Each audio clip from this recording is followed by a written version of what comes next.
நம்ம எல்லாருமே கோல்டு நகையா வாங்காம காயின்ஸா வாங்குறதுக்கு ஒரு முக்கியமான காரணம் என்னன்னு பாத்தீங்கன்னா, இன்வெஸ்ட்மெண்ட்டுக்காக நம்ம வச்சுக்கலாம். ஏதாவது ஒரு எமர்ஜென்சிக்கு தேவைப்பட்டுச்சுன்னா அப்ப யூஸ் பண்ணிக்கலாம் அப்படிங்கிறதுனால தான். ஆனா இன்னைக்கு 1 கிராம் கோல்டு காயினோட ரேட் என்னன்னு பாத்தீங்கன்னா ஒரு 15,000 ரூபாய் போல வரும். இதுக்கு மேல சில சார்ஜஸ் எல்லாமே உங்களுக்கு போடுவாங்க. பட் இதே கோல்டு காயினை நீங்க ஆல்ரெடி வாங்கி வச்சிருக்கிறத வித்தீங்க அப்படின்னா 14,000 ரூபாய்க்கும் குறைவான அமௌண்ட் தான் உங்க கையில கொடுப்பாங்க. கேட்டா இந்த சார்ஜஸ் இருக்கு, அதை தவிர இவ்வளவு தூரம் கட் பண்ணிடுவோம் அப்படின்னு சொல்லுவாங்க. இது கிட்டத்தட்ட ஒரு ஸ்கேம் மாதிரி நிறைய பேருக்கு தோணலாம். ஏன்னா நான் உங்ககிட்ட காசு கொடுத்து வாங்குறேன், அதுல எந்த செய்கூலி சேதாரமுமே இல்லை, ஆனா திருப்பி கொடுக்கும்போது ஏன் கம்மியா வாங்கிக்கிறீங்க அப்படின்னு நிறைய பிரச்சனைகள் இருக்கலாம். இதை உங்களுக்கு எக்ஸ்பிளைன் பண்றதுக்காக தான் இந்த வீடியோ. நான் Vignesh, this is money it's value your time.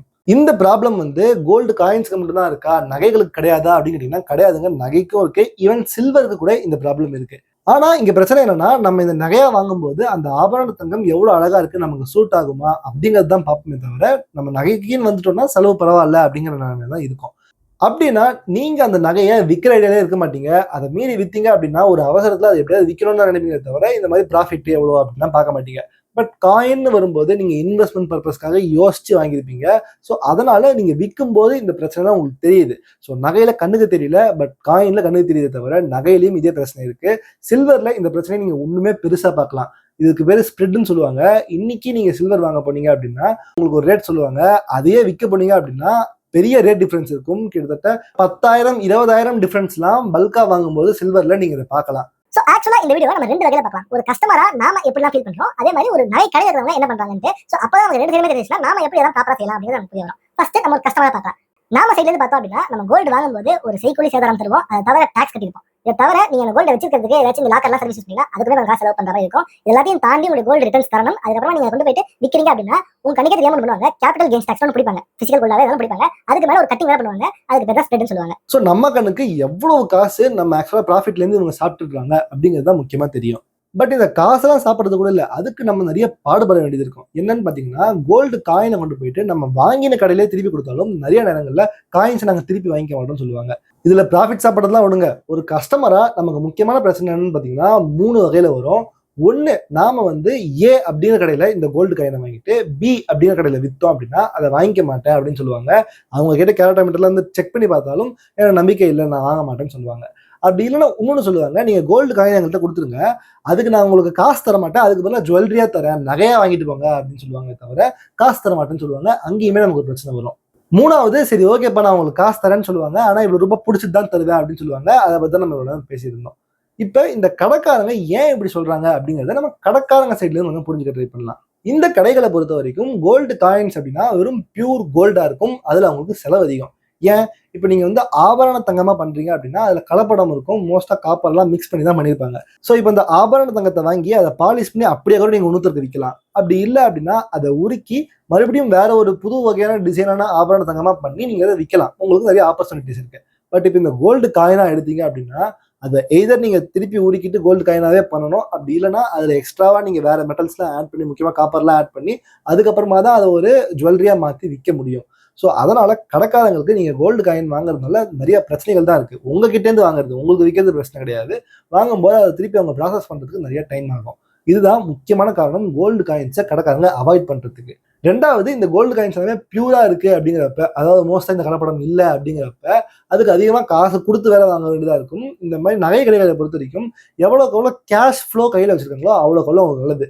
ஏன், இன்னைக்கு நகை வேலை விழுது, ஏன் இன்னைக்கு கோல்டு விலை விழுதோ ஏறுதோ அதுக்கேற்ற மாதிரி இந்த காசை தான் அவங்க யூஸ் பண்ணணும். ஸோ அப்போ உங்ககிட்ட கேஷை கொடுக்காம முடிஞ்ச அளவுக்கு அவங்க கம்மியாக கொடுத்தாங்கன்னா நல்லது. இப்போ நகையா பார்க்கும்போது அவங்க இதுக்கு ஏதாவது காரணம் சொல்லி இது தேஞ்சு போச்சு, அப்படி போய் யூஸ் பண்ணிட்டீங்க அப்படிலாம் சொல்லி கொஞ்சம் குறைக்க வாய்ப்பு இருக்கு.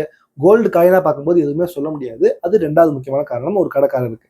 முக்கியமா இது எல்லாத்தையும் தாண்டி ஒரு கடையில வாங்கின இந்த 24 கேரட் கோல்டு என்னதான் பியூரா இருந்தாலும் இன்னொரு கடைக்காரங்க ஏன் அதை வாங்குறதுக்கு யோசிக்கிறாங்க அப்படின்னா பக்கத்து கடை மேல அவங்களுக்கு நம்பிக்கை இல்லாததுதான். இந்த நம்பிக்கை இல்லாததுனால என்னெல்லாம் பிரச்சனை இருக்குன்னு சொல்லிட்டு ஆல்ரெடி ஒரு வீடியோ போட்டிருக்கேன், மேல லிங்க் தரேன், செக் பண்ணி பாருங்க. அதே மாதிரி நீங்க இதெல்லாம் நான் ஃபர்ஸ்ட் டைம் கேள்விப்படுறேன் அப்படின்னு நினைச்சுக்கலாம். ஏன்னா நிறைய பேர் என்ன பண்றாங்க, கோல்டை வாங்குறாங்களே தவிர அதை வித்து பார்த்ததே இல்லை. ஸோ கோல்டை விற்கிறதுக்கு ட்ரை பண்ணதே இல்லைங்கிறதுனால நிறைய விஷயங்கள் தெரியாம இருக்கு. ஸோ அதெல்லாம் தெரிஞ்சுக்கணும்னு நினைச்சீங்கன்னா நம்ம சேனலை போய் சப்ஸ்கிரைப் பண்ணிக்கோங்க, இந்த வீடியோக்கு ஒரு லைக் போட்டுருங்க. இன்னொரு பிரச்சனை என்னன்னா, மோஸ்டா இந்த ஜுவல்லரி ஷாப்லாம் 22 கேரட் கோல்டு காயினை தான் உங்களுக்கு விற்கிறாங்க. பட் சில பேங்க்ஸ்லாம் பார்த்தீங்கன்னா 24 கேரட்டோட கோல்டு காயினை தருவாங்க.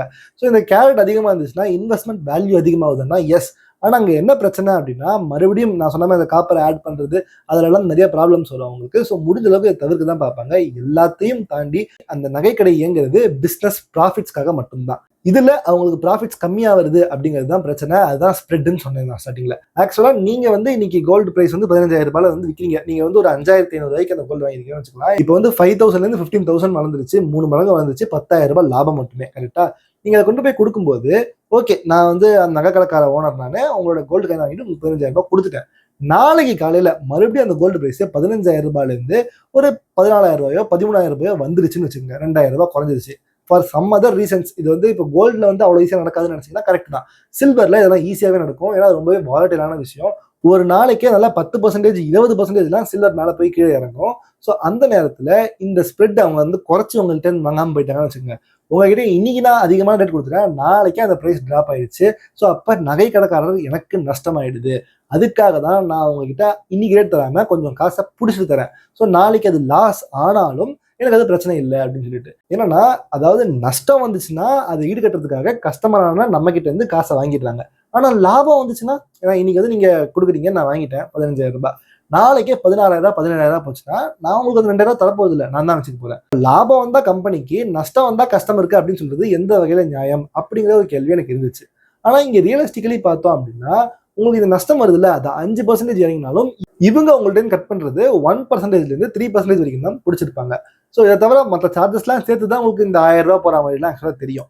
ஸோ இப்போ நீங்கள் இந்த சார்ஜஸ் பார்த்தீங்கன்னா 3% குறைச்சி பிடிச்சிருக்கேன்னா, நாளைக்கு 5% கோல்டு விழுந்தா ஸ்டில் எனக்கு நஷ்டம் தான், 2% நஷ்டம். ஆனால் திருப்பி அதுக்கு அடுத்த நாள் 2% மேலே ஏறிடும். ஸோ அந்த நஷ்டத்தை நான் ஈடு கட்டிட்டேன். அது ஒரு காரணம். பட் இந்த ப்ராஃபிட்டை வச்சு அவங்க ஜஸ்ட் இந்த கடையை மட்டும் நடத்த போகிறது இல்லை, கடைக்கு ரெண்டு தரணும். அதை தவிர இப்போ இந்த நகைக்கடை வரவங்களெல்லாம் நல்லா ப்ரீமியமாக ட்ரீட் பண்ணுறாங்க. ஸோ காஃபி, டீ, அப்புறம் இந்த ஜூஸ் அதெல்லாம் தரதுக்காக அதில் கொஞ்சம் காசு செலவு பண்ணணும். அவங்களுடைய பிராண்டிங்காக அட்வர்டைஸ்மெண்ட் செலவு பண்ணணும். அதுக்கே பல lakhs and lakhs of money செலவாகும். இதுக்கு மேலே அந்த பில்டிங்கில் நிறைய எம்ப்ளாயிஸ் போடணும் சேல்ஸ் பண்ணுறதுக்கு. அதுக்கப்புறமா அந்த பேக் அண்ட் ஒர்க்லாமும் எம்ப்ளாயிஸ் பார்த்துப்பாங்க. செக்யூரிட்டி போடணும். முக்கியமாக நகைக்கடையெல்லாம் திருட்டு போகிறதுக்கான வாய்ப்புகள் அதிகமாக இருக்குது அப்படிங்கிறதுனால அதுக்கு இன்சூரன்ஸ்லாம் கொடுக்கணும். இதை தவிர இன்னும் நிறைய செலவுகள் வந்து ஒரு நகைக்கடைக்கு இருக்கும்.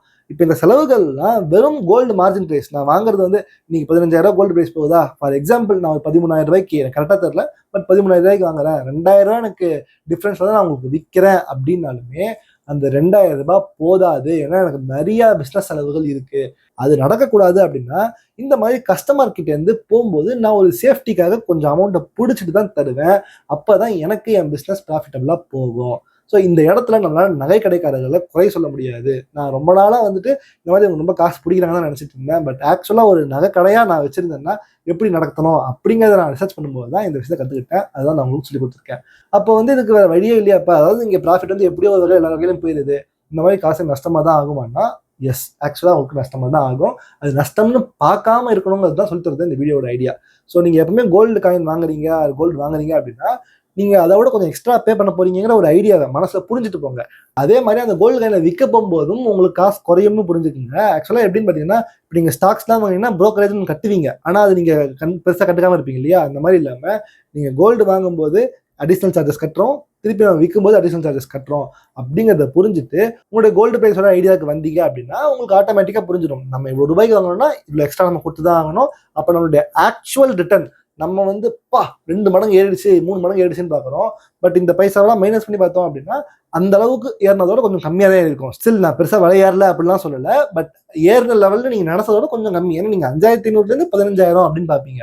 பட் அந்த டிஃபரன்ஸ்ல பாத்தீங்கன்னா 5,500 எவ்வளவு எக்ஸ்ட்ரா சார்ஜஸ் கொடுத்துருப்பீங்க, திருப்பி விற்கும் போது எவ்வளவு சார்ஜஸ் மைனஸ் பண்ணிட்டு போவீங்க அப்படிங்கிறத பாத்தீங்கன்னா உங்களுக்கு ரிட்டர்ன் பர்சன்டேஜ் ஸ்லைட்டா கம்மியா இருக்கும். ஸோ அதையும் நீங்க தெரிஞ்சுட்டு அந்த மைண்ட் செட்டோட போகணும். உங்களோட மைண்ட் செட்டை ஷிஃப்ட் பண்றதுக்காக தான் இந்த வீடியோ. ஸோ ஐ ஹோப் இந்த வீடியோ உங்களுக்கு ஹெல்ப்ஃபுல்லா இருக்கும்னு நினைக்கிறேன். இதே மாதிரி நிறைய வீடியோஸ் சொன்னா நம்ம சேனலை சப்ஸ்கிரைப் பண்ணிக்கோங்க. கோல்டு வாங்கும்போது என்னெல்லாம் ப்ராப்ளம்ஸ் நீங்க ஃபேஸ் பண்ணுவீங்க, அதை எப்படி தவிர்க்கலாம் அப்படின்னு தெரிஞ்சுக்கணும்னா இந்த வீடியோ செக் பண்ணி பாருங்க. விக்னேஷ்.